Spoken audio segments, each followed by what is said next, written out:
Oh, it's funny. I went through a bunch of writing books I have on backstory, and I found very little that was helpful. And so I ended up sort of Googling some articles and looking through my own writing books and just sort of thinking about backstory. And this is what I came up with. So um, let's talk about what is backstory. First of all, it is your character's history, which means not only everything that happened as far back as their childhood, but it could be anything that happens prior to the opening of your book or story. So if it's information that comes before your story does, it's considered backstory. And another way to conceive of backstory is that it can be when you are explaining to the reader some sort of details about a person, a place, or an event. So sometimes I find writers will be describing the history of a place because they think it's relevant, or the history of a person, or the history of a system, or a political system, or something that we feel needs to be explained. That all qualifies as backstory. And why it is a problem is that it can slow the pace and kill tension. And I'll tell you some of the reasons why that is. So often we write backstory because we don't really trust the reader to figure things out. So we feel we have to explain things to the reader. The fact is, however, that readers are actually quite smart and are willing to go along for an intriguing ride without knowing all the details, so long as you have given them some compelling action, a compelling character, a situation. Something I read online too, which I thought was really cool, is that readers like to figure out the clues to the story you're trying to tell. They want to put the pieces together. They don't want you to tell them everything, because it's like piecing the mystery together. And I put mystery in quotes because I don't mean the genre of mystery. So when you give them too much backstory, you steal that opportunity from them to put the pieces together themselves. Instead, if you give readers a compelling character engaged in the tense and interesting action, they will hang out to find out what happens next without you needing to do that for them. This is kind of obvious statement, but I'll say it anyways. Backstory by definition takes the story backward. It moves the trajectory and the energy away from the front story. So that can take the form of flashbacks, character musings and recollections, passages of exposition, which is my least favorite form of backstory, to reveal something that came before. And every instance of backstory stops our novel's forward momentum. I will say in a few slides to come, there are places for it. Actually, I guess I say it right here. There are times and places for slowing the action down and going backward. And that can be after a very intense level of action or emotion. So if something really big has happened, or one of those scenes that's like all action, no breath, you don't have time to pause. At the end of that might be a place to stop and drop back in action. The other place I find backstory useful is when you're telling, if you have sort of two timelines going, one that takes place in the past and one that takes place in the front. So there are stories that go like that. One chapter is in the front story, one chapter is in the backstory, and it's like a braided story. And so sometimes that's an opportunity where you can get away with that. But in that case, the backstory is written in the form of a scene, and it's still compelling, and it isn't giving away the whole story or the whole mystery.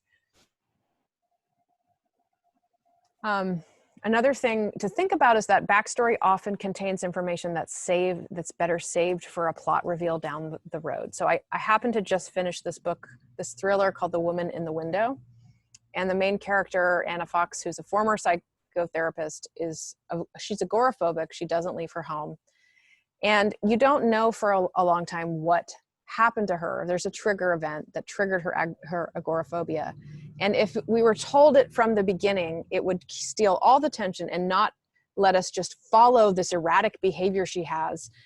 Instead, by not telling us what happened to her, what triggered the agoraphobia, we get to sort of wonder why she's behaving this way, feel tense, feel worried for her, etc. And eventually it is revealed to us at a very plot significant point in the story.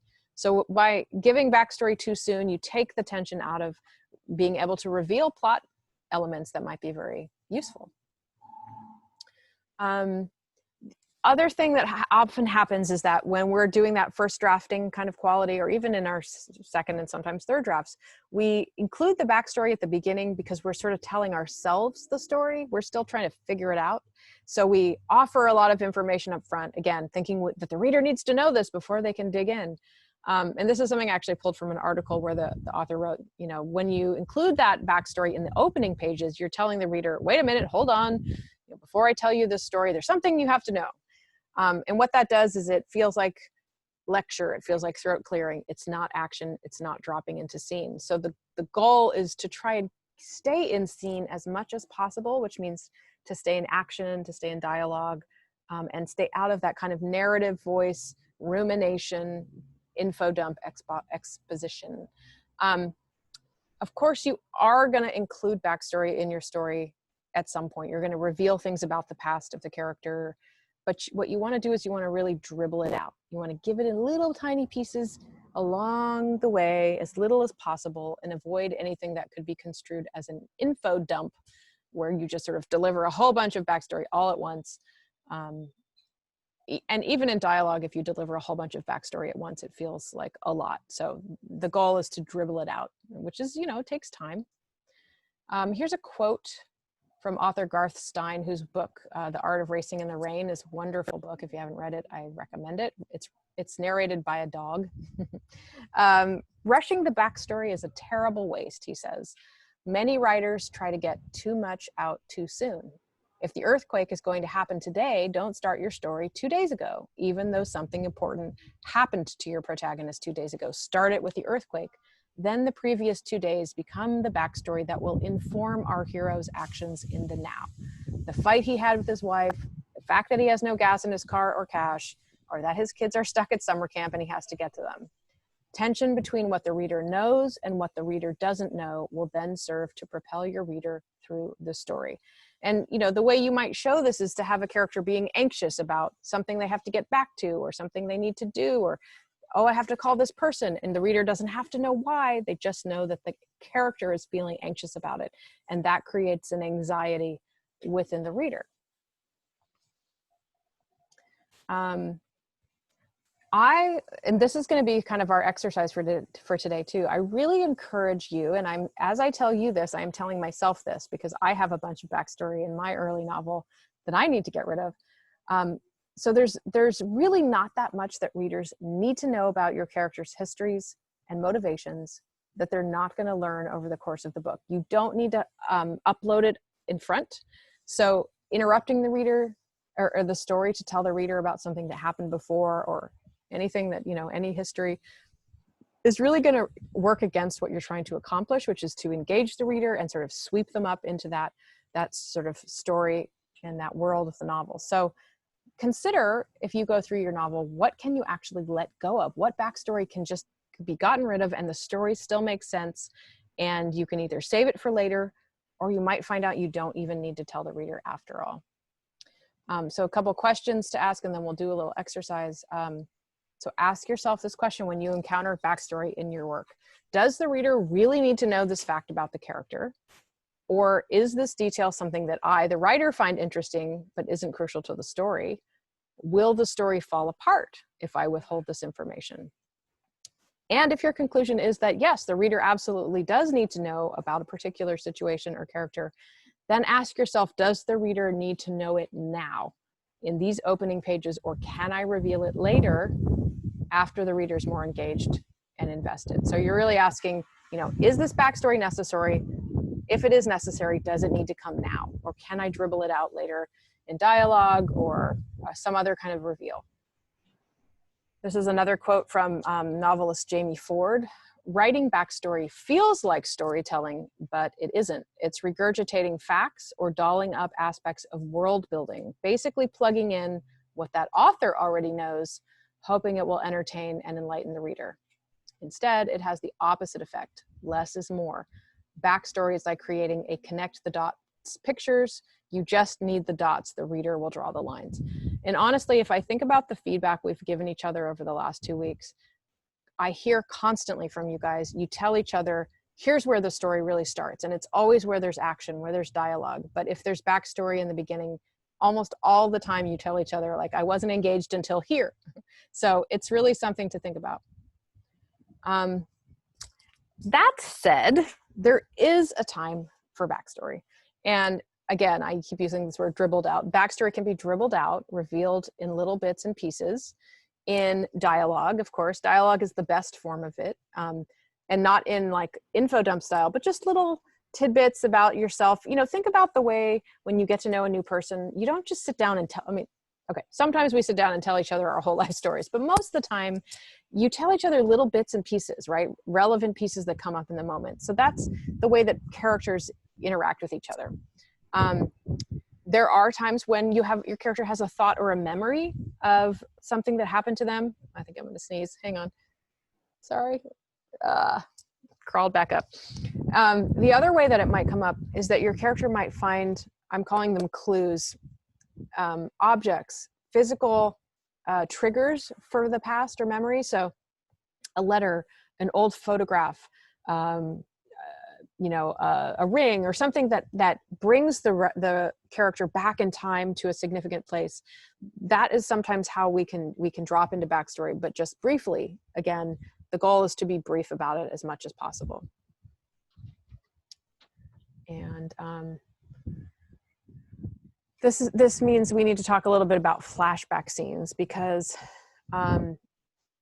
flashback scenes are backstory, but the fact that they're written in scenes is important. Flashback, I say here, they're like backstory on steroids, but when they're written in the form of a scene, they're more palatable than if you're just giving us a chunk of narrative about something, right? So at least in a flashback scene, we're still in that, we've got action, we've got dialogue, we've got setting placement, so we feel, we have that sense of being in the moment with your character.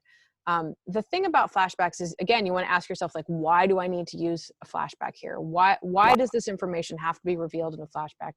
Is there a way it could be revealed in the front story? And if it cannot, that's fine, but you really want to be careful about using them, because again, it draws the energy backwards. Some reasons to use flashbacks: to bring to life a character who is deceased or missing from the front story, but who is relevant to that front story, maybe relevant to your character, in which case we need to see them in their full, like when they were alive, we need to see how they impacted your character or something they did. That's a really good use of a flashback.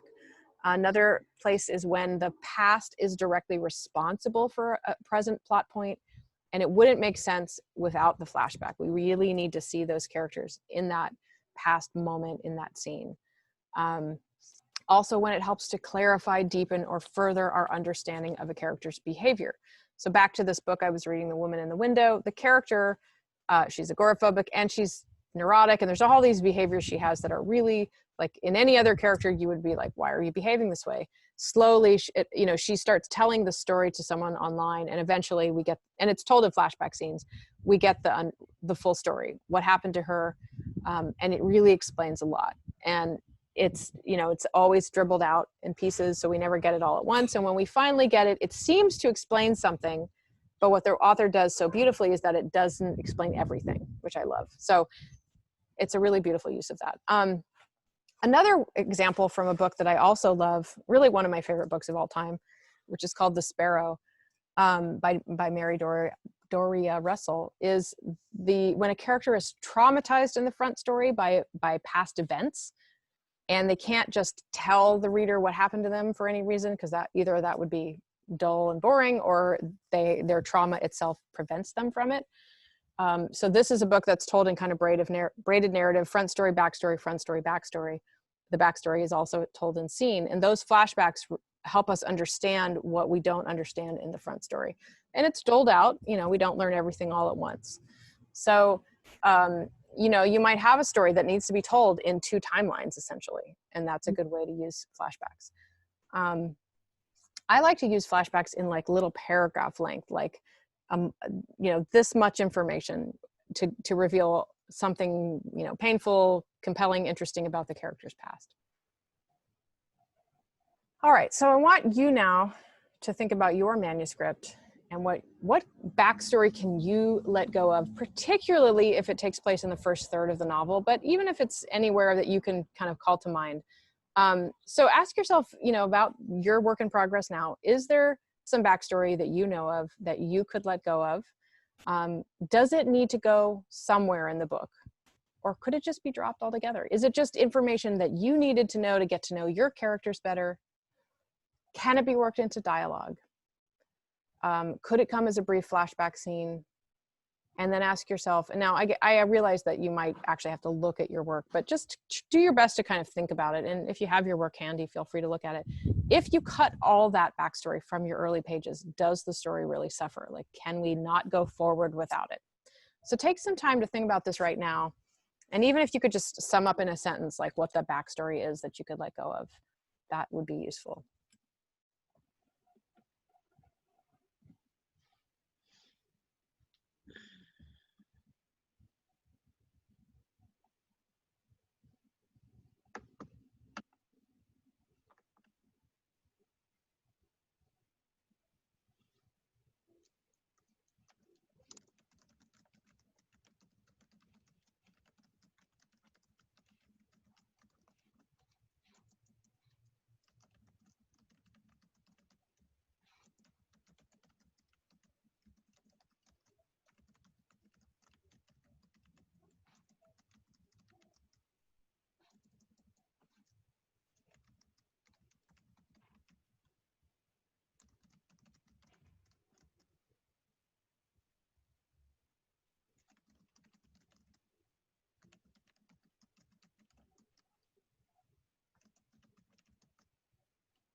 So take another minute and then we'll share briefly.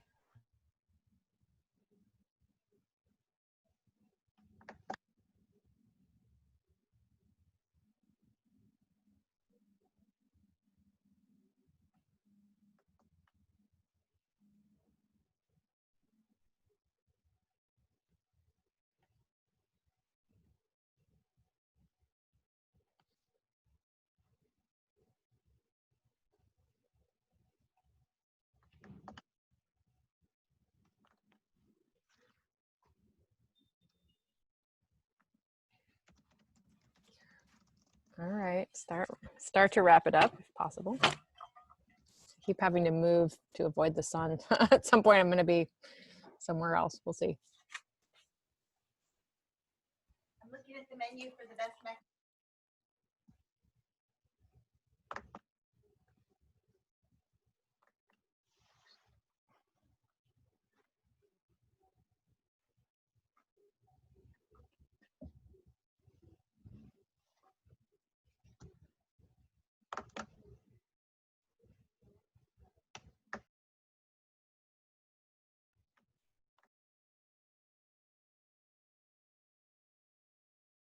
All right, my friends, finish your sentence, your burning thought.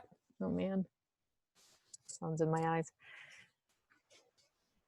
I don't know if I'm going to be able to. My bold idea to do this outside might backfire.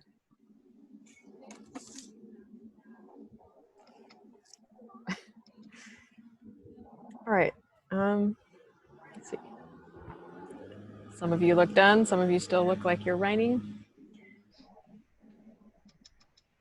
All right. So if you can summarize some piece of the backstory that you have to cut, or answer one of these questions, like I learned that I do need to keep it in, or I can let it go. Feel free to answer however you like, but let's go around and just kind of, I'm just gonna call on you, if that's okay. Start at the right side of my screen. Nancy, what did you discover in this process?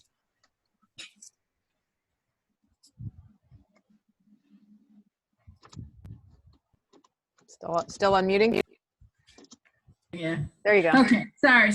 There were two things. I went back to the beginning, like you said, and kind of looked through the old chapters, and I was like surprised that there was backstory in the first one or two chapters, which didn't make any sense.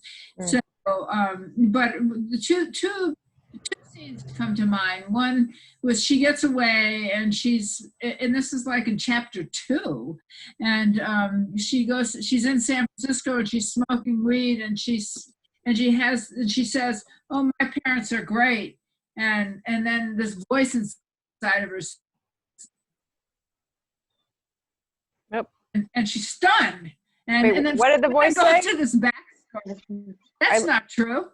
I missed, you kind of froze for a second. You said the voice inside her says, and then it says, okay, so she's saying out loud to a group of friends, and they're all stoned, and this one of the characters has this thing that happens with his mother, and we start talking about parents, and parents were saying, the kids were saying, well, my parents are this and my parents are that, and so she leans back and she says, "Oh, my parents are just great. And there's nothing wrong with my parents." And this voice comes up in her head and says, "That's not true." And she's stoned. So she said, and she's stunned, because where did that voice come from? And then I go into little bit of backstory to kind of explain that. Yeah.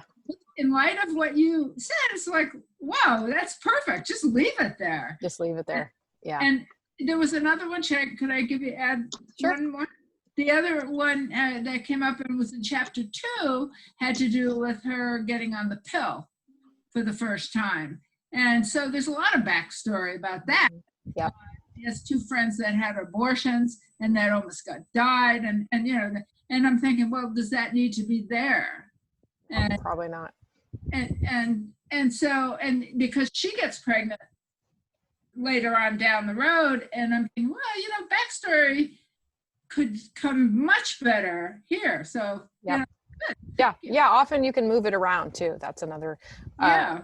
one thing that I just did, which is to take all my chapters and put them on 3x5 cards, where you just really drill down the essential action of each plot or of each chapter or even each scene, and then you can kind of decide where they go. You can move them around. So that's something that I recommend. All right. Yeah, that's great. Thank you. Thank you, Nancy. Sochi, what came up for you in this exercise? So this was something that I was wanting to ask with you even before we had this, because I'm really stuck on it. And you talked a little bit at last session on explaining the reasons someone is bad. Like, for instance, I've got these Nazis, and the character is my antagonist. And I did write this backstory of his childhood and experience, and it's beautifully, I love it. This beautiful moment with his mother that I really liked what I wrote. However, I feel like I'm walking on this fine line. I don't want to sympathize with a Nazi person or explain away why you're a Nazi or how you could be that evil a human. You can't, explain that away. But do I still need I don't know what to do with this, because I feel like I need to explain his past, explain who he is as an adult, this horrible, human. Do I need to leave that in there, or I think that kind of information could come out in a line of dialogue somewhere down the road. I understand being attached to scenes, that we write because they're beautiful, and that every writer has that experience where we have to let go of something we love. And again, sometimes you have to ask your beta readers, did this distract you? Did it feel necessary? Did it slow the pace? I do like for villains to be fully realized, but I think it matters where it comes in the story. So I wouldn't try to put it up very early. I would try to save it for later, Yeah, it's later, and yeah. I like it's a piece that I like. It can go anywhere, because I don't really have my outline, so it doesn't matter right now. But I do like it, but my concern is that I'm writing and somehow sympathizing with a Nazi person. No, I think that I don't believe in evil for evil's sake. I think everybody, there are reasons why people choose the side they choose. So I actually think explaining how people got to be the way they are is a good thing. I think it's just a matter of where it comes in the story and if it's necessary. So again, that's something that, your readers will help you determine, but it might be something you can let go of. He might be able to just give a few words of dialogue about this experience with his parents, with his mother, and that might be enough. You might not need to go into a whole scene. So, but it is a tough question, I know. Thank you for sharing that. Rita.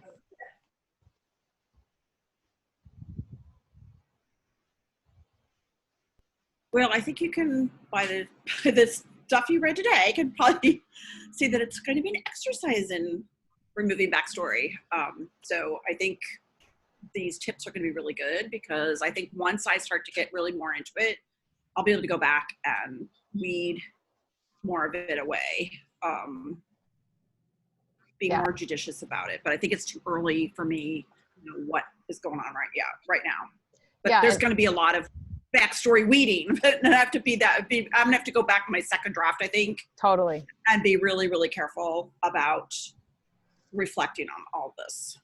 So. And it is a necessary part of the first drafting process. Like, we have to tell ourselves the story, and that involves backstory and sometimes the second draft. So don't beat yourself up if it's there.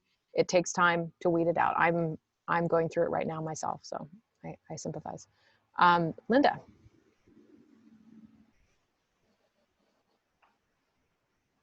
Yeah, I was going through the beginning of my novel, Pure, which you guys have read some of, and realized that I have 2 point of view characters, and realized that one of my characters really does a lot of memory dancing. Kevin, my little addict. But I was going through his stuff, more so than the other Benjamin, my main protag. But what I'm finding is that there's always something that triggers these memories for him, and it helps connect him in these flashbacks. The more flashbacks, I don't have any big dumps. First 100 pages. I don't have any big dumps of information, but these flashbacks tie him to the event and to either Benjamin or his mother. But I did find one on page 52 of Kevin, which is probably, I think it's the second chapter. where he goes on about his dad, who's actually a stepdad, because his mother said on the phone, I'm making a coconut cake. It was bring it down to the boys in the fire station, because that's what he was with fireman. And I'm looking at my other computer. That's why I'm looking over here, because I don't have it all right here. And it triggers all these, I think, a little too much about his dad. Like the last time he ate hot dogs was at his pop's last birthday, where he's pops me on the grill himself. Right. Kevin doesn't eat hot dogs, so I don't know. It's Mhm. it might be too long. I don't know. It's a whole. It's worth trying to trim. You can always add it back in, save it. Don't kill Well, it maybe move entirely. it. Maybe move it, Or even move though it. the birthday thing triggers it. So Yeah. I mean, I do think, though, as writers, we're always so close to our work, we can't always see what we can lose without, losing the story. So that's why feedback is helpful. But I hear you. So, all right. Andrea.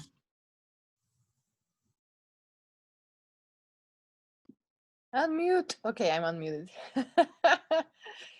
So this is really interesting, and I think a lot of the feedback that was given to me and that we gave to other people helped with the backstory, just understanding. And I will say, I commented on readers' work today. I am one of those people who don't mind reading backstory. To me, it's still interesting, right?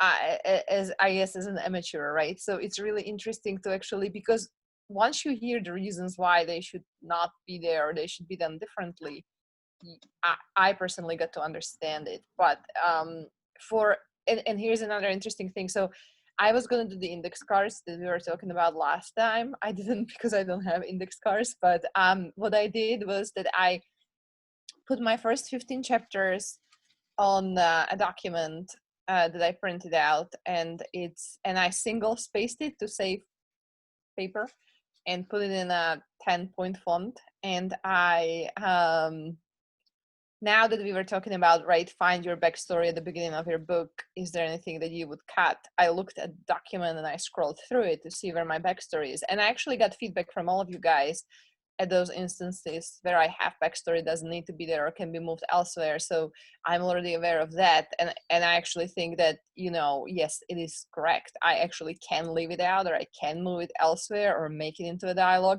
And when I was scrolling through those pages, it's 15 chapters, and in that single space, it is about 45 pages.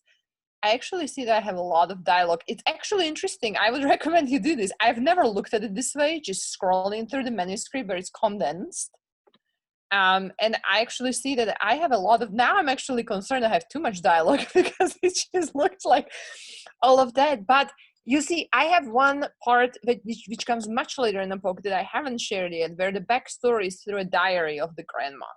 And I am very split on what to do with it, because originally I wrote it because I got stuck and I didn't know where to take the story to.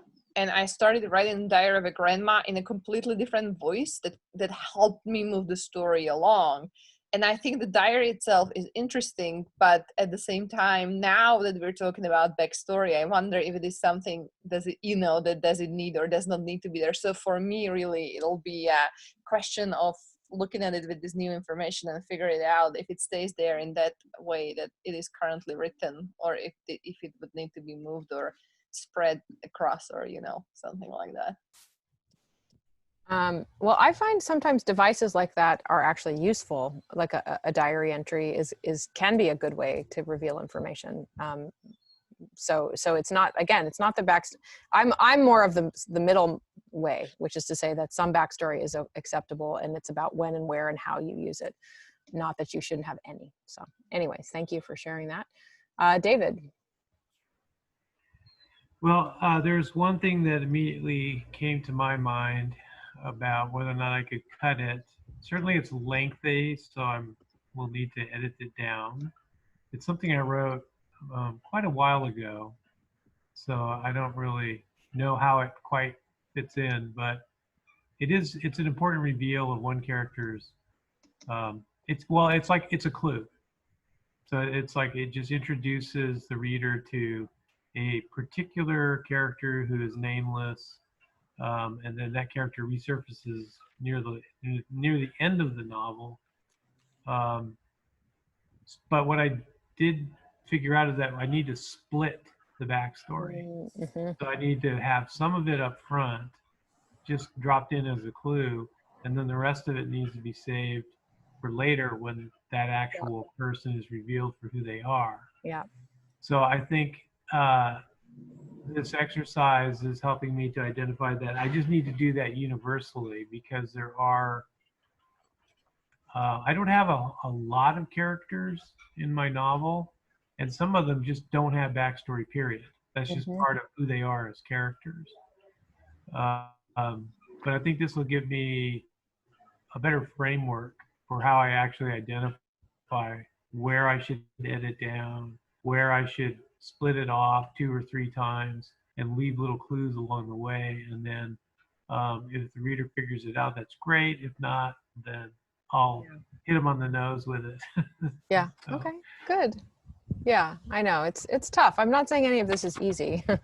So you get some grace in that regard. Susan. Yes, on page 16 of this new book, the main character's son died, and at first you don't know that, but then she goes to visit his grave. But I had a whole thing in there about how he died and how she felt about it, and there's a place much later on where I think it would go better. Nice. So I just took it out. Perfect. I love it. Yeah. It's Yeah, nice when that good. works. It doesn't always work, but when it does, it's nice. No, but that would, yeah, this one it did. Oh, good. All right, and Yannicka.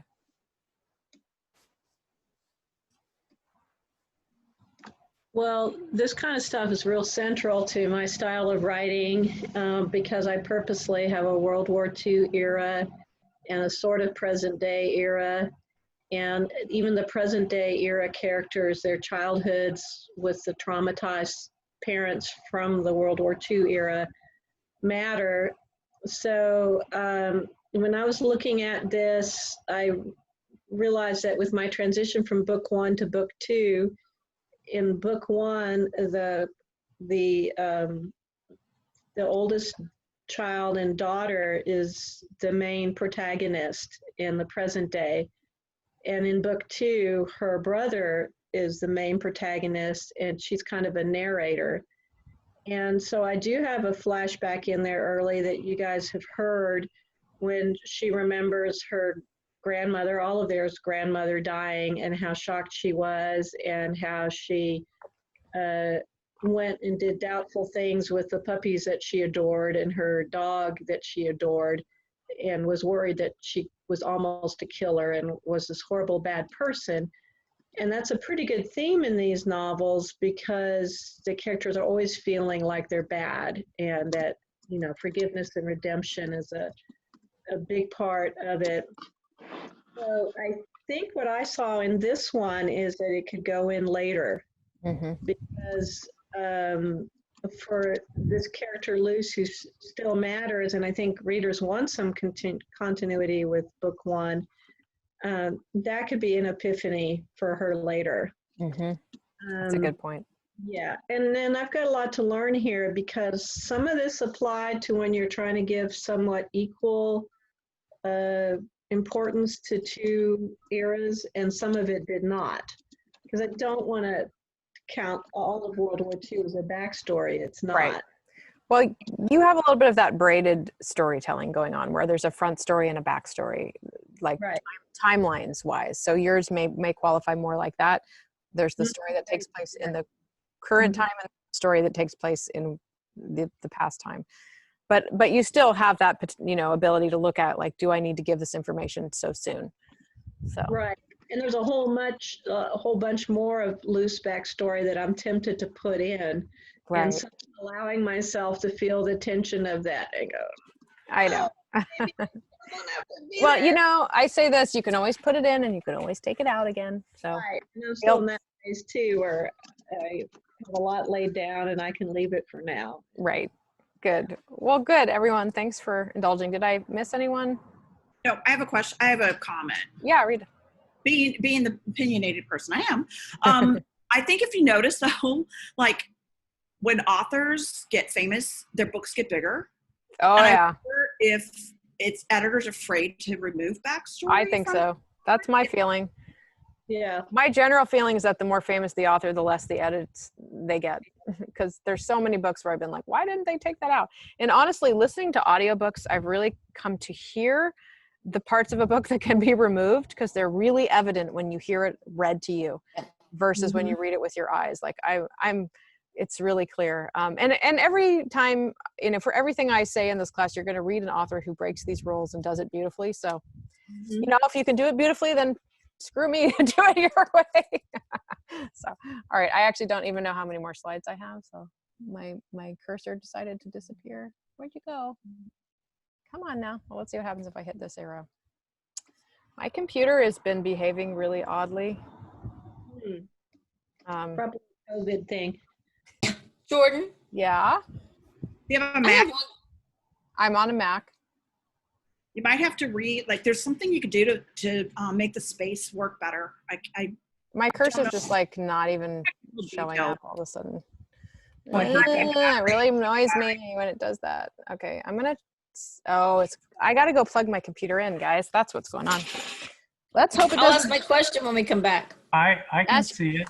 Yeah, Slide. Oh, you just don't have the cursor. Oh. yeah, it's not the slide. And then I look up and it says my Mac is like really low. So let me walk inside. Hang on, guys. Find a spot to plug it in. I like All your right. chair, Yannicka. What? I like Yannika's chair. Yeah. Meanwhile, talk amongst yourselves. Talk about Yannika's chair. I'm gonna grab a snack. Okay. I'm plugged in. Let's see here. Okay. See if that restores it doesn't restore my cursor to me though. Come on, it won't even let me escape. It's really frustrating. Okay, I'm gonna try and stop share. Erg, don't like this. More. Pause recording, breakout rooms. Sorry, guys. Close.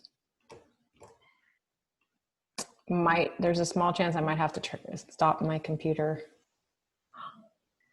Yeah, I want the mouse. Give me that. Sorry, I'll tell you when I'm back, but I'm trying to figure out what's happening here. Mouse.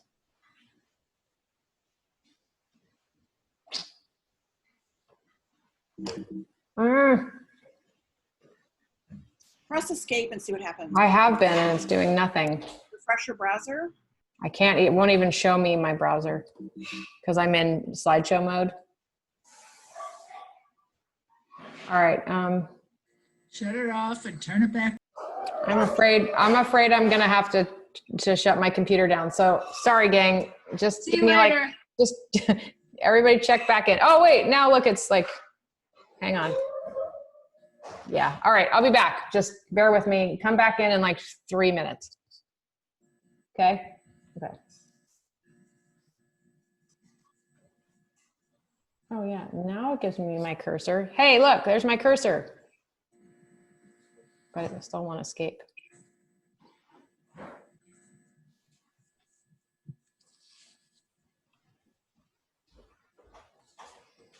There it goes. All right. Well, some of you are still with me.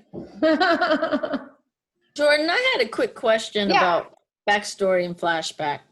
Yeah. Is it that editors don't want to see backstory or flashback? I mean, there can be allusions to backstory. Yeah. There could be one or two sentences. Are we talking about like the big long paragraphs of stuff?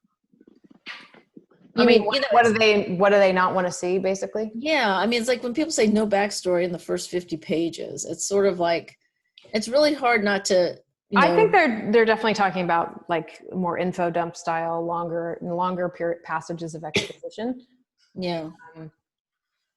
Because flashbacks themselves, I mean, you can have a character who has a dream and the dream triggers a flashback. Yeah, I mean, if the flashback is in the sentences. scene, that can definitely qualify. But, and again, it's also individual. Your book might do it in such a compelling way that nobody cares and keep it in, but I think of it more as like a general rule. Look for where the backstory is hampering the story, where you're kind of holding back from the action. And if it's not doing that and it's delivered in such a way that it's compelling, then don't worry about it. But I think it's just a good kind of rule to look for. So